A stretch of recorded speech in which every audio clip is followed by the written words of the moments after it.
High viewers, good morning. Welcome to profit master dot in. ఇవాళ 3rd March and Wednesday. So ఈరోజు American markets ఎలా ఉన్నాయి, Asian markets ఎలా trade అవుతున్నాయి, మన మార్కెట్స్ మీద ఇంపాక్ట్ ఉండే అవకాశాలు ఏవేవి ఉన్నాయి అండ్ న్యూస్ ఏమున్నాయి చూద్దాం. ముందుగా అమెరికన్ మార్కెట్స్లో నిన్న కొద్దిగా మనకి అమ్మకాలు ఒత్తిడి కనిపించింది. డౌ జోన్స్ నిన్న ఒక 0.5% మేర నష్టపోయింది, 145 పాయింట్స్ కోల్పోయింది. అలాగే S&P 500 0.81%, అలాగే నాస్డాక్ 1.7% మేర నష్టాలు మనం నిన్న చూసాం, నిన్న రాత్రి. స్పెసిఫిక్ రీజన్ ఏం లేదు, గత వారం కొద్దిగా భారీగా పెరిగిన నేపథ్యంలో డౌ జోన్స్ అప్పుడు 650 పాయింట్స్ దాకా పెరగడం వల్ల కొద్దిగా మేబీ ప్రాఫిట్ బుకింగ్ వచ్చింది. Other than that major news ఏం లేదు. అండ్ ప్రీ మార్కెట్ అంటే డౌ ఫ్యూచర్స్ చూసినా, నాస్డాక్ ఫ్యూచర్స్, S&P ఫ్యూచర్స్ అవన్నీ కూడా కాస్త పాజిటివ్గానే యాజ్ ఆఫ్ నో కనిపిస్తున్నాయి. ఏషియన్ మార్కెట్స్ నిన్నటి క్యూస్ తీసుకునడం వల్ల అమెరికన్ మార్కెట్స్ నెగిటివ్ క్యూస్ ఆధారంగా నిక్కీ కొద్దిగా వీక్గా కనిపిస్తుంది. మేబీ ఒక ఫ్లాట్ ట్రేడింగ్ ట్రెండ్ ఉండే అవకాశం కనిపిస్తుంది. మేబీ మన మార్కెట్స్లో కూడా నిన్న భారీ లాభాల తర్వాత కొద్దిగా ఇక్కడ ఒక పాస్ తీసుకునే అవకాశం అయితే ఉంది. స్టాక్ స్పెసిఫిక్ యాక్షన్ ఎక్కువగా ఉండొచ్చు, అందుకు తగ్గట్టు మీ నిర్ణయాలు తీసుకోండి. అండ్ మిగిలిన ఇది చూస్తే ఆయిల్ ఒక 0.5%, 0.3% మీద నష్టపోయింది. అండ్ గోల్డ్ 0.14% నష్టంతో 1731 దగ్గర కోట్ అవుతుంది. క్రిప్టోస్లో బిట్ కాయిన్ మళ్ళీ $227 పెరిగి $48,646 దగ్గర ట్రేడ్ అవుతుంది. ఎథీరియం ఒక 0.5% మేర తగ్గింది. లైట్ కాయిన్ ప్లస్ 7.5% పెరిగి $184 దగ్గర ట్రేడ్ అవుతుంది. అది ఇంటర్నేషనల్ మార్కెట్స్ నుంచి మేజర్ న్యూస్. అండ్ మన మార్కెట్స్ విషయానికి వచ్చినట్టయితే large Chinese FDI only in sectors critical for India. So China నుంచి FDIలు అనుమతించేందుకు ప్రభుత్వం అంత ఉత్సుకతగా లేదు, అంత ఉత్సాహంగా కూడా లేదు. మేబీ దశల వారీగా అత్యవసరం అనుకున్న రంగాల్లో మాత్రమే FDI అలో చేయాలని చెప్పి ప్రభుత్వం భావిస్తుంది. అదొక మేజర్ న్యూస్ ఎకనామిక్ టైమ్స్లో. అలాగే IOC, GAIL, HPCL may raise 17,000 crores for pipe line stake sale in FY22. So వాళ్ళకున్న పైప్ లైన్ని వినియోగించుకొని, అంటే పైప్ లైన్లో స్టేక్ అమ్మి సొమ్ము చేసుకోవాలని చెప్పి ఈ 3 సంస్థలు భావిస్తున్నాయి. అందులో భాగంగా HPCL 4,500 crores from Mangaluru Hassan LPG pipeline, అలాగే GAIL Dahej, Dabhol and Bengaluru gas pipe లైన్లో ఇలా ఇండియన్ ఆయిల్ ఇంకా వాళ్ళు పైప్ లైన్ ఐడెంటిఫై చేయాల్సిన అవసరం ఉంది. ఇలా వాటాలు అమ్మి వీళ్ళు సంస్థలు 17,000 కోట్ల రూపాయలు సమీకరించాలని చూస్తున్నారు. May use funds in new projects or pass on to shareholders. ఒకవేళ ఈ సమీకరించిన వాటాలు అమ్మిన ద్వారా వచ్చిన డబ్బులు ఏం చేస్తారంటే ఏదైనా కొత్త ప్రాజెక్ట్స్ కైనా వినియోగిస్తారు, లేదంటే డివిడెండ్స్ రూపంలో షేర్ హోల్డర్స్ కైనా ఇవ్వాలి అన్న ఆలోచనలో ఉన్నారు అని చెప్పి ఒక వార్త మనం చూస్తున్నాం. సో ప్రముఖులంతా కూడా వ్యాక్సిన్ తీసుకుంటున్నారు. దానికి సంబంధించిన డీటెయిల్స్ ఇవి. Private hospitals can be used for covid jabs. అన్ని ప్రైవేట్ హాస్పిటల్స్ కూడా త్వరలో లిస్టులో జాయిన్ చేయబోతున్నట్టున్నారు. నేను ఫస్ట్ పేజ్లో Zomato may raise primary capital of $750 million to $1 billion via IPO. So ఇదొక మేజర్ అంశం. Existing investors unlikely to sell shares, move to create huge war chest for company. So existing promoters డబ్బులు తీసేసుకునేందుకు సిద్ధంగా లేరు. So IPO ద్వారా మరిన్ని నిధులు సమీకరించాలని చెప్పి జొమాటో భావిస్తోంది. $1 billion వరకు ఉండొచ్చు దీనికి సంబంధించిన డేటా. మేబీ త్వరలోనే, ఇక అతి త్వరలోనే IPO కూడా వచ్చేందుకు దాదాపుగా లైన్స్ క్లియర్ అవుతున్నట్టు కనిపిస్తున్నాయి. No existing share holder is willing to sell any shares in our IPO. People think that Zomato will be a $50 billion company in 5 years and it will be unwise to sell shares right now. So CEO చెప్తున్నారు తమ స్టాఫ్కి, దీపేందర్ గోయల్కి. So $50 billion కంపెనీగా జొమాటో వెళ్ళే అవకాశం ఉంది. So ఇప్పుడు stocks అమ్ముకోవడం అనేది ఒక ఫూలిష్ డెసిషన్ అవుతుంది అన్నట్టుగా ఆయన చెప్తున్నారు. సో అందుకే ఎగ్జిస్టింగ్ షేర్ హోల్డర్స్ కూడా ఎవరు షేర్లు అమ్మేందుకు సిద్ధంగా లేరు. అంటే ఏ స్థాయిలో జొమాటో మీద ఆసక్తి పెరుగుతుందో అర్థం చేసుకోవచ్చు. సో మొదటి రోజు, రెండో రోజు 78,000 కోట్ల రూపాయల మేర స్పెక్ట్రమ్ ఆస్తుల అమ్మకానికి సంబంధించిన డీటెయిల్స్ తెలిసాయి. అప్ఫ్రంట్ పేమెంట్ 19,000 నుంచి 20,000 కోట్ల రూపాయల వరకు వచ్చేట్టు కనిపిస్తుంది. సో మెయిన్గా జియోనే 57,000 కోట్ల రూపాయల మేర స్పెక్ట్రమ్ కొనుగోలు చేసింది. అదొక మేజర్ అంశం ఫస్ట్ పేజ్లో. FMCG companies bet on online only brands. So online only brands కోసం కొన్ని ఎఫ్ఎంసీజీ కంపెనీస్ కూడా సిద్ధమవుతున్నాయి. And India to invest $82 billion in port projects by 2035. So ఒక blue economy, leading blue economy అంటే సీవేస్ ద్వారా రవాణా అనుకోవచ్చు, ఇన్ఫ్రాస్ట్రక్చర్ పెంపుదల, ఇలా వివిధ మార్గాలకు సంబంధించి ప్రభుత్వం 2035 నాటికి దాదాపు $82 billion మేర ఇన్వెస్ట్ చేయాలి అన్న యోచనలో ఉంది అని చెప్పి ప్రధాని నరేంద్ర మోడీ గారు చెప్పారు. అలాగే clear renewable energy and maritime సెక్టార్లో చేయాలి. అలాగే డీప్ వాటర్ పోర్ట్స్ని, వాటర్ వేస్ని డెవలప్ చేయాలి, సీ ప్లేస్ని డెవలప్ చేయాలి. ఇలా ఇవన్నీ దృష్టిలో పెట్టుకొని ఇండియాలో స్పెసిఫిక్గా ఈ సీవేస్కి సంబంధించి చాలా ఆపర్చునిటీస్ ఉంది. ఇవన్నీ వినియోగించుకోవాలని చెప్పి ఇన్వెస్టర్స్ అందరూ తమ దేశంలో పెట్టుబడి పెట్టాలని చెప్పి మోడీ గారు సూచించారు.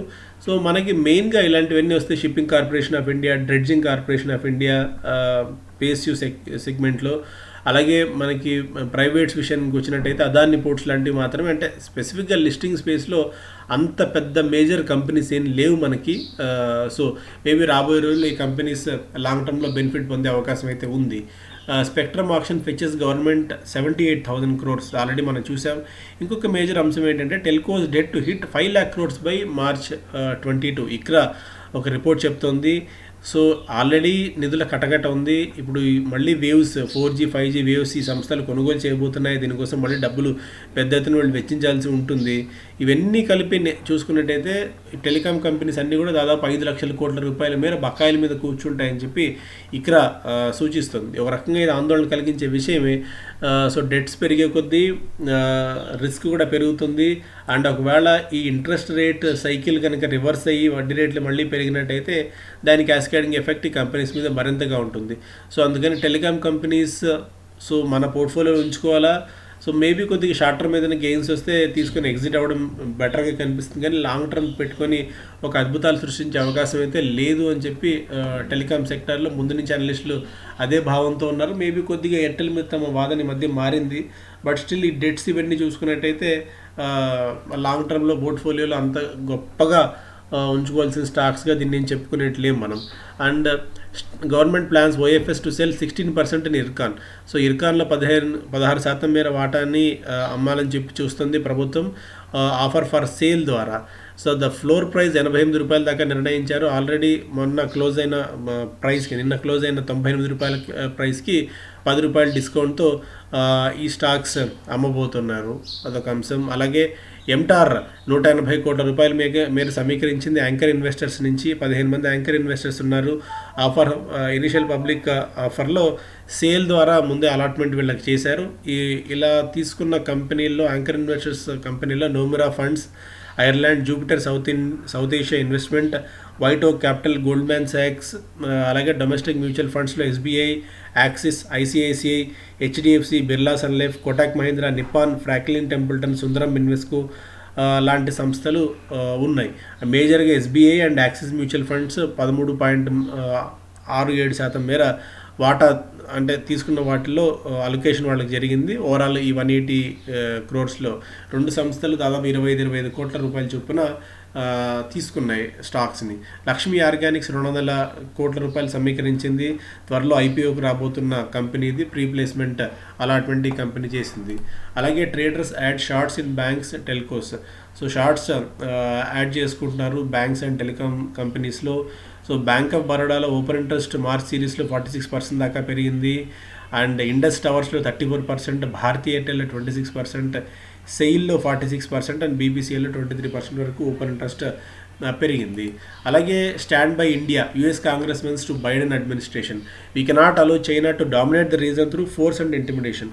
సో ఇండియా ఇప్పుడు ఒక స్వీట్ స్పాట్లో ఉంది. చైనా మీద డొనాల్డ్ ట్రంప్ పూర్తి స్థాయిలో వ్యతిరేకత తీసుకొచ్చి ఒక ట్రేడ్ వార్ లాంటిది తీసుకొస్తే జో బైడెన్ అంత ఈజీగా చైనా మీద ఫ్రెండ్లీ నేచర్తో వెళ్ళేట్టు ఏం కనిపించట్లేదు. సో ఒక ఆల్టర్నేట్ కంట్రీని డెవలప్ చేసుకోవాలి, ఒక ఆల్టర్నేట్ కంట్రీతో సత్సంబంధాలు మరింతగా పెంచుకోవాలని ఆలోచిస్తున్న తరుణంలో వాళ్ళకి ఇండియా ఒకటే చాలా ప్రామిసింగ్ నేషన్గా, ఫ్రెండ్లీ నేషన్గా కనిపిస్తుంది. అందుకని ఇండియాని స్టాండ్ బైలో ఉంచుకోవాలని చెప్పి US భావిస్తుంది. అది ఒక రకంగా ప్రత్యక్షంగా పరోక్షంగా మనకు బాగా కలిసి వచ్చే అంశం. అలాగే బిజినెస్ స్టాండర్డ్లోనేమో earnings estimates of India Inc sees upgrade. And analyst at top brokerage raise FY21-23 estimates by 5 to 6%. So 5-6% వరకు నెట్ ప్రాఫిట్స్ పెరగచ్చు మన కంపెనీస్ అని చెప్పి కొన్ని బ్రోకింగ్ సంస్థలు అంచనా కడుతున్నాయి. అదొక పాజిటివ్ అంశం. హాఫ్ ఆఫ్ స్పెక్ట్రమ్ సోల్డ్, అమ్మిన దానిలో ఒక హాఫ్ స్పెక్ట్రమ్ వరకు రిలయన్స్ జియోని కొనుగోలు చేసిందని ఒక వార్త. అలాగే global price rise turns sugar stock sweeter.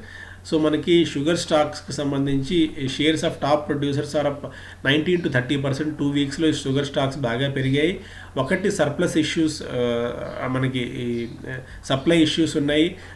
ఎందుకంటే అటు వర్షపాతం కొద్దిగా తక్కువగా నమోదవడం ఉత్తరప్రదేశ్లో అండ్ బ్రెజిల్, యూరోపియన్ కంట్రీస్ లాంటి వాటిల్లో అక్కడ కొన్ని గొడవల కారణంగా ఆశించిన స్థాయిలో షుగర్ ఉత్పత్తి లేకపోవడం, ఇవన్నీ అండ్ థాయిలాండ్లో లోయర్ క్రాప్, ఇవన్నీ కలిసి షుగర్ రేట్స్ని బాగా పెంచాయి.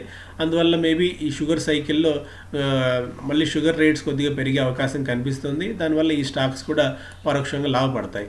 March may see IPOs worth 12,000 crores. So మార్చి నెలలో మరిన్ని ఐపీఓలు రాబోతున్నాయి. ఆధార్ హౌసింగ్ ఫైనాన్స్ ఒకటి, Kalyan Jewellers, Lakshmi Organics, Craftsman Automation, Anupam Rasayan, Suryoday SFB, Sigachi Industries లాంటి సంస్థలు ఐపీఓకి రాబోతున్నాయి. సో ఐపీఎస్ కోసం డబ్బులు రెడీ అయితే చేసుకోండి. కిమ్స్ ఐపీఓ కూడా రాబోతుంది. బట్ కాకపోతే ఏంటంటే ప్రతి ఐపీఓలో ఇన్వెస్ట్ చేయాలన్న ఆలోచన మాత్రం పెట్టుకోవద్దండి. సో అన్నిటికీ లిస్టింగ్ గెయిన్స్ వస్తాయంటే అన్నిటికీ లిస్టింగ్ గెయిన్స్ వచ్చే అవకాశాలు తక్కువ. ఇప్పుడు రాబోతున్న ఈ రిస్క్ రివార్డ్ రేషియో, ఎందుకంటే మార్కెట్ ఏ టైంలో ఎలాంటి డైరెక్షన్ తీసుకుంటుందో తెలియదు కాబట్టి అందుకు తగ్గట్టు దృష్టిలో పెట్టుకోండి. అండ్ ప్రతి ఐపీఓ చూడాలని, ప్రతి ఐపీఓ మీద ఫోకస్ పెంచాలని అన్న ఉత్సాహం మాత్రం కాస్త తగ్గించుకోవడం మంచిది ఇప్పుడున్న తరుణంలో. సో అందుకని ప్రతి ఐపీఓ వీడియో చూసి టెంప్ట్ అవ్వకండి, కాస్త జాగ్రత్తగా పెట్టుకోండి. ఎందుకంటే చాలామంది ఈ ఫ్రెంజీలో అద్భుతాలు జరిగిపోతాయనే ఉద్దేశంతో బెక్టార్స్ ఐపీఓలు ఇరుక్కున్నారు అండ్ యాంటనీ వేస్ట్ ఐపీఓలు ఇరుక్కున్నారు, బర్గర్ కింగ్ ఐపీఓలో చాలామంది ఇరుక్కుపోయారు, డబ్బులు లాక్ అయిపోయి ఉన్నాయి. కాబట్టి కాస్త జాగ్రత్త. అండ్ ఒకవేళ ఐపీఓలో రాకపోతే చేజ్ చేసి వెంటబడి మరీ ఆ స్టాక్స్ని కొనుగోలు చేసిన అవసరం కూడా లేదు. ఆ విషయం కూడా గుర్తుపెట్టుకోండి. అండ్ విజయవాడకు సంబంధించి పదే చెప్తూనే ఉన్నాం. సో రిజిస్ట్రేషన్స్ ఫుల్ అవుతున్నాయి. మనకి 6th and 7th ఈ శని ఆదివారాలు 2 రోజుల పాటు ఈ ఫండమెంటల్ అనాలిసిస్ మీద, టెక్నికల్ అనాలిసిస్ సంబంధించి 2 days వర్క్షాప్ జరగబోతుంది. ఒకరోజు పూర్తిగా టెక్నికల్ అనాలిసిస్ మీద, ఒకరోజు పూర్తిగా ఫండమెంటల్ అనాలిసిస్ మీద వర్క్షాప్స్ జరగబోతున్నాయి. సో ఇదొక quality research based full length professionals చేసే సెటప్ ఇది. సో కొంతమంది ₹5 ఆర్టిస్టులు చెప్తుంటారట, నేను అసలు వినడం పూర్తిగానే మానేశాను. సో క్వాలిటీకి సంబంధించి మనం చాలా రీసెర్చ్ చేసి ఈ అనలిస్టులు అందరూ కూడా డికేడ్స్ ఆఫ్ ఎక్స్పీరియన్స్ని మోసుకుంటూ ప్రొఫెషనల్స్ ఎలా చేస్తారో అలా చేస్తున్న వర్క్షాప్ కాబట్టి సో దీనివల్ల మీరు అటెండ్ అవుతే, ఇలాంటి కాన్ఫరెన్స్లు అటెండ్ అవుతే మీరే ఒకరి మీద ఆధారపడి సో ఏ స్టాక్స్ అయినా రికమెండేషన్స్ ఉన్నాయని ఎదురు చూడకుండా మీరే స్టాక్స్ని పిక్ చేసి స్టాక్స్లో ధైర్యంగా ఇన్వెస్ట్ చేసే ఇది వస్తుంది. సో అలా తయారు చేయడమే ఈ వర్క్షాప్ ఉద్దేశం కాబట్టి దీన్ని మీరు వినియోగించుకోవాలని చెప్పి కోరుతున్నాను. Thank you so much. Have a great day.